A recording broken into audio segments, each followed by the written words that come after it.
Okay. പിന്നെ evening ഷിഫ്റ്റിൽ ഞാനിപ്പോൾ തിരിച്ചു വിളിക്കാവേ. ഒരു സെക്കൻഡ്. ബൈ. സഖാവേ. ആ, ഇവിടെയാണോ വീട്? രണ്ടാഴ്ച ആയിട്ടുമ്പോൾ ചർച്ചയ്ക്കൊന്നും വിളിക്കില്ല കേട്ടോ. വിളിക്കാൻ നിങ്ങൾ എന്തെങ്കിലും ഇഷ്യൂ ഉണ്ടാക്കണ്ടേ? ഞങ്ങൾ ശ്രമിക്കുന്നുണ്ട്. ഓഹോ. ആ, എന്താ ഇവിടെ? ഇവിടെ ഒരു ഇഷ്യൂ തീർക്കാണ്ട്. ഇവിടെ ഇതാണ് ഇപ്പം സാധനം. ഇതിനിപ്പോ എത്ര കൊല്ലത്തെ മുപ്പുണ്ടാവും? അതാണോ ഇപ്പൊ പ്രശ്നം? അതല്ല, അവനെന്താ അവിടെ പോയി സംസാരിക്കോ? അല്ല, എന്താ പ്രശ്നം? നിങ്ങൾ കോളനിക്കാർ വിചാരിച്ചിട്ട് നടന്നില്ലല്ലോ. ഇനി ഞങ്ങളും ശ്രമിച്ചോട്ടെ, ഇത് മുറിക്കാൻ പറ്റുമെന്ന്. ഞാനേറ്റ് അവൻ മൊടാണിക്ക് നീ മൈൻഡ് ചെയ്യണ്ട. എന്റെ സ്വഭാവം അറിയില്ല. ആ രാഹുൽ, ഞാൻ താമസിക്കുന്ന വില്ലിലേക്ക് എത്രയും പെട്ടെന്നൊരു യൂണിറ്റ് അയക്കണം. എന്നിട്ട് ന്യൂസും അപ്പ് ചെയ്തു. യുവ ആർജയുടെ വീട് CKM വളയുന്നു. ആ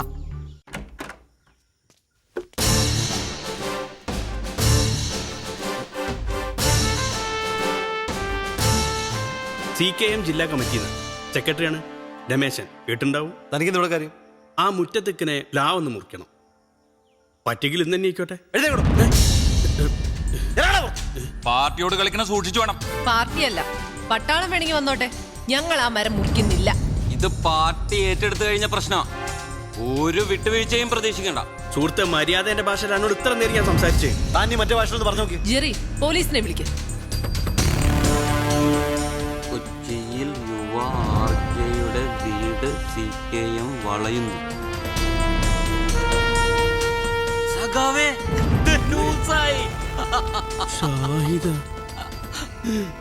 ഇപ്പൊ ഞങ്ങള് പോണ്. കൊറേ വെട്ടിമുറിച്ച് പാരമ്പര്യമുള്ള ആ പാർട്ടിക്ക് ഈ പ്ലാവ് ഞങ്ങൾക്കൊരു വിഷയമല്ല. പാടോ. അല്ല പിന്നെ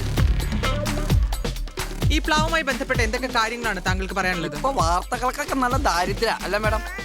അവര് വരുന്നു. വാ. ഒരു രാഷ്ട്രീയ പാർട്ടി സമൂഹം അംഗീകരിക്കുന്ന ഒരു ചെറുപ്പക്കാരന്റെ സ്വകാര്യ ജീവിതം അട്ടിമറിക്കാൻ ശ്രമിക്കുന്നു, അതും കേവലം ഒരു പ്ലാവിന്റെ പേരിൽ. ഇത് ശരിയാണോ? പ്ലാവോ? ഏത് പ്ലാവ്? ഇത് പ്ലാവാ? ഞാൻ അതിപ്പോഴാ കാണുന്നേ. പ്ലാവിന്റെ കാര്യം സംസാരിക്കാനല്ല ഞാൻ വന്ന്. ഈ 2 വില്ലകൾ നിൽക്കുന്ന പുറമ്പോക്ക് ഭൂമിയില്ല, അതിന്റെ കാര്യം സംസാരിക്കാനാ ഞാൻ ഇവിടെ വന്ന്. കയ്യേറ്റ ഭൂമിയോ? സഖാക്കളെ, ഭൂമാഫിയയുടെ ഇരകളാണ് ഈ 2 ആർജകളും. ഇവനെന്തായി പറയണ? ഇതിനു വേണ്ടിയുള്ള എല്ലാ തെളിവും എന്റെ കയ്യിലുണ്ട്. എന്റെ അടുത്താ എല്ലാ തെളിവും ഈ പെൺഡ്രൈവിന്റെ അകത്തുണ്ട്. എത്രയും പെട്ടെന്ന് ഞാൻ അത് കോടതിയിൽ ഹാജരാക്കും.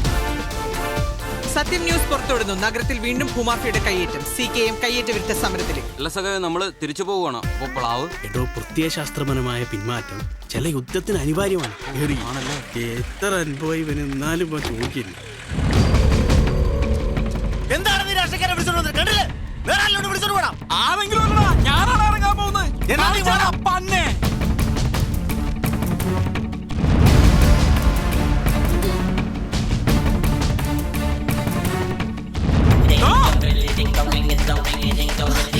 ജെറി, അയ്യോ,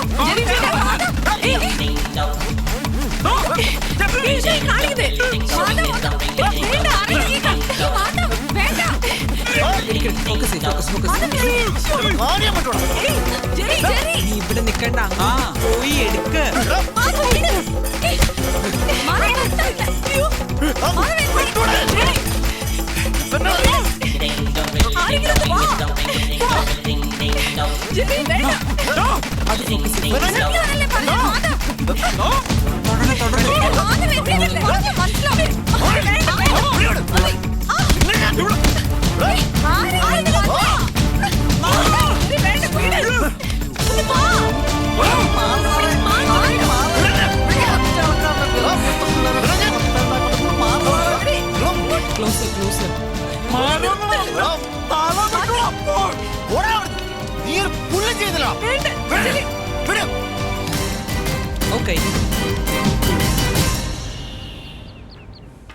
എക്സ്റേ ഓക്കെയാണ്.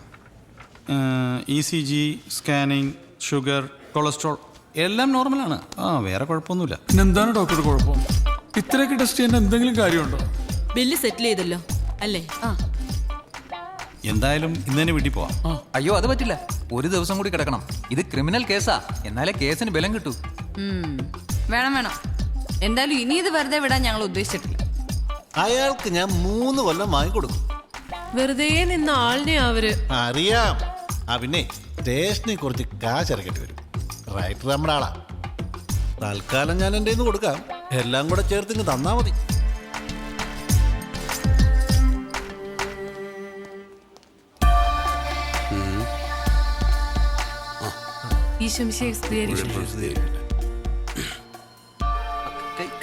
ഒക്കെ ഞങ്ങൾ അറിഞ്ഞു. നിങ്ങൾ ഒന്നുകൊണ്ട് പേടിക്കണ്ട. നിങ്ങളുടെ കൂടെ ഞങ്ങളുണ്ട്. ചർച്ച കമ്മിറ്റി കൂടി ചില തീരുമാനങ്ങളൊക്കെ എടുത്തിട്ടുണ്ട്. ആ പ്ലാവിന് ഞങ്ങൾ പ്രൊട്ടക്ഷൻ കൊടുക്കാൻ പോവാ. അല്ല, ഇത് നിങ്ങളിടപെടേണ്ട കാര്യമില്ല, ഞങ്ങൾ തന്നെ പരിഹരിച്ചോളാം. ജെറി ഒന്നും പറയണ്ട. ഈ സമയത്ത് നമുക്കൊരു ഹെൽപ്പ് അത്യാവശ്യം. അവര് പാർട്ടിക്കാരെയും കൊണ്ടല്ലേ വന്നേ. അവർക്ക് പാർട്ടിയെങ്കിൽ നമുക്ക് പള്ളി. നഗരത്തിൽ ഭൂമാഫിയ വീണ്ടും പിടിമുറുക്കുന്നു. PMP നഗറിലെ പ്രമുഖ ബിൽഡേഴ്സിന്റെ വില്ലകളിൽ ചിലത് കയ്യേറ്റ ഭൂമിയിലെന്ന ഗുരുതര ആരോപണവുമായി CKM എറണാകുളം ജില്ലാ കമ്മിറ്റി. ഇന്ന് പട്ടാപ്പകൽ യുവ RG-മാർ വില്ലയിൽ വെച്ച് ഏറ്റുമുട്ടിയത് കയ്യേറ്റ ഭൂമിയിൽ പണിത വില്ലയുടെ അവകാശത്തെ ചൊല്ലിയെന്ന് CKM.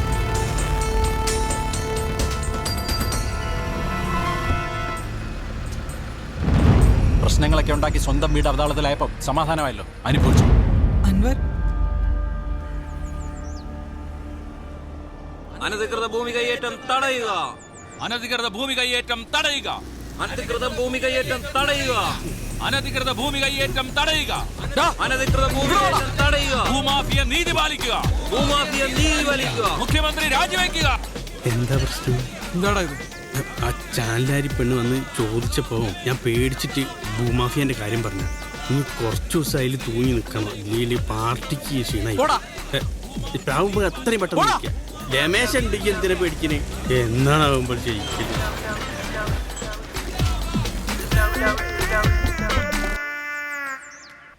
അവനാ മിസ്റ്റർ മാധവ്, ഒരു മിനിറ്റ്. കോളനിയെ മുഴുവൻ നിങ്ങൾ പ്രശ്നത്തിലേക്ക് വലിച്ചിട്ടല്ലോ അല്ലേ? ഡോക്യുമെന്റ്സുമായിട്ട് ഇനി വില്ലേജ് ഓഫീസിൽ കയറി ഇറങ്ങണം. കയ്യേറ്റമല്ലെന്ന് പ്രൂവ് ചെയ്യാൻ വേണം. ഇതൊക്കെ ഞങ്ങളോട് എന്തിനാ പറയണേ? ഇതൊന്ന് മുറിക്കാൻ നോക്കാം അങ്ങനെയാണെങ്കിൽ. ഇനി ഇത് പള്ളി കമ്മിറ്റി നോക്കിക്കോളൂ. കുറച്ചു ദിവസം ഞങ്ങളൊക്കെ ഇവിടെ ഉണ്ട്. കൊമ്പ് പോയിട്ട് ഇല പോലും ആരും തൊടില്ല.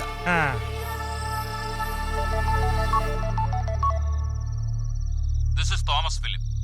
നിങ്ങൾ എന്റെ ഫേമിന്റെ റെപ്യൂട്ടേഷൻ സ്പോയിൽ ചെയ്തു. I am definitely going to file lawsuits against you. നിങ്ങൾ സൂട്ടോ കോട്ടോ എന്ത് വേണമെങ്കിലും ഫയൽ ചെയ്തു. എനിക്കൊരു ചുക്കൂല.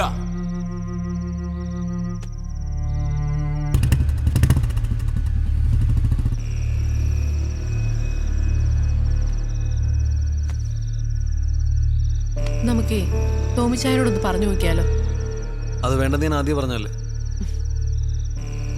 എന്നാ ജയമോഹൻ സാറിനെ തന്നെ വിളിച്ചിട്ട് ഒരു റീ എൻട്രി. അറിയാലോ, ബാങ്കിൽ നിന്ന് ഇപ്പൊ തന്നെ കുറെ പ്രാവശ്യം വിളിച്ചു.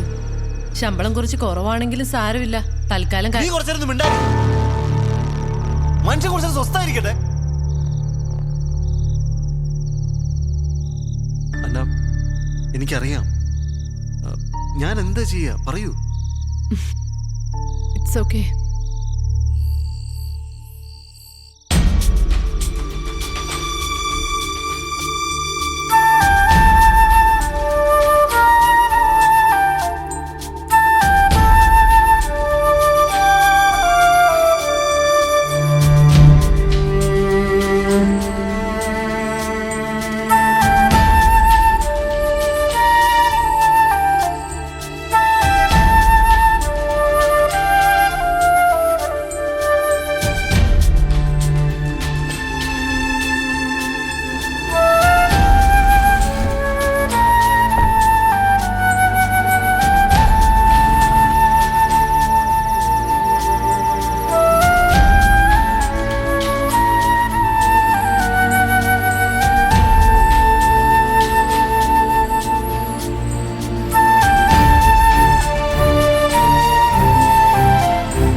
ഇത് മാധവ് അങ്കിൾ,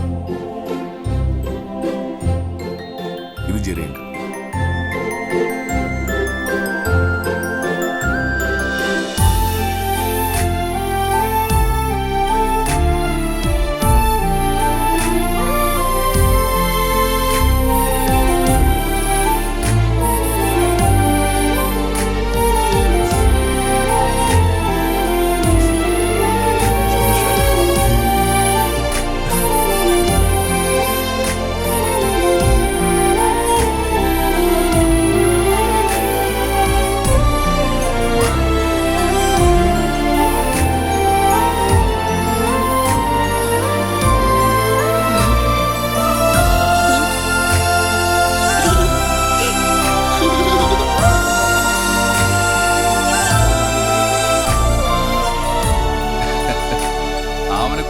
മാസത്തെ ട്രീറ്റ്മെന്റ് കഴിഞ്ഞ് മിടുക്കിയായിട്ട് വീട്ടിലേക്ക് പോവാ.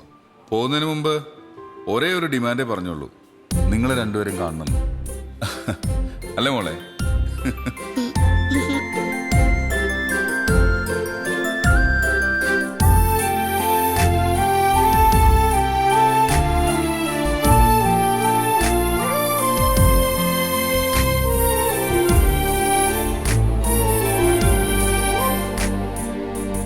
അപ്പോഴേ ഞങ്ങളങ്ങ് തീരുമാനിച്ചു, ഈ കുഞ്ഞിന്റെ തിരിച്ചുവരവ് നമ്മുടെ ശ്രോതാക്കളോട് നിങ്ങൾ തന്നെ അറിയിക്കണമെന്ന്. നിങ്ങളല്ലേ ഈ മോൾക്ക് ലൈഫ് കൊടുത്തത്. നാളത്തെ ഹലോ നമസ്തേ ഇന്ന് ഈ ഹോസ്പിറ്റലിൽ നിന്ന് നമ്മൾ റെക്കോർഡ് ചെയ്യുന്നു. Welcome to hello FM. ഇത് ഹലോ നമസ്തേ ടൈം. ഇന്നത്തെ പ്രസന്റേഴ്സ് ജെയും അബു അല്ല, രണ്ട് സെൻസേഷണൽ ആർജേഴ്സ് ആണ്. അത് ശരിയാണ്, ജയ്യും അബും അല്ലാതെ വേറെ ആരായിരിക്കും എന്നായിരിക്കും നിങ്ങൾ ആലോചിച്ചുകൊണ്ടിരിക്കുന്നല്ലേ? അബു പറഞ്ഞ സത്യമാണ്. ഞങ്ങൾ ആ സസ്പെൻസ് പൊളിക്കാൻ പോവുകയാണ്. ഹലോ എഫ്എമ്മിന്റെ സ്റ്റാർ ആർജേഴ്സ് ആയിരുന്ന ജെറി ആൻഡ് മാധവ്. യെസ്.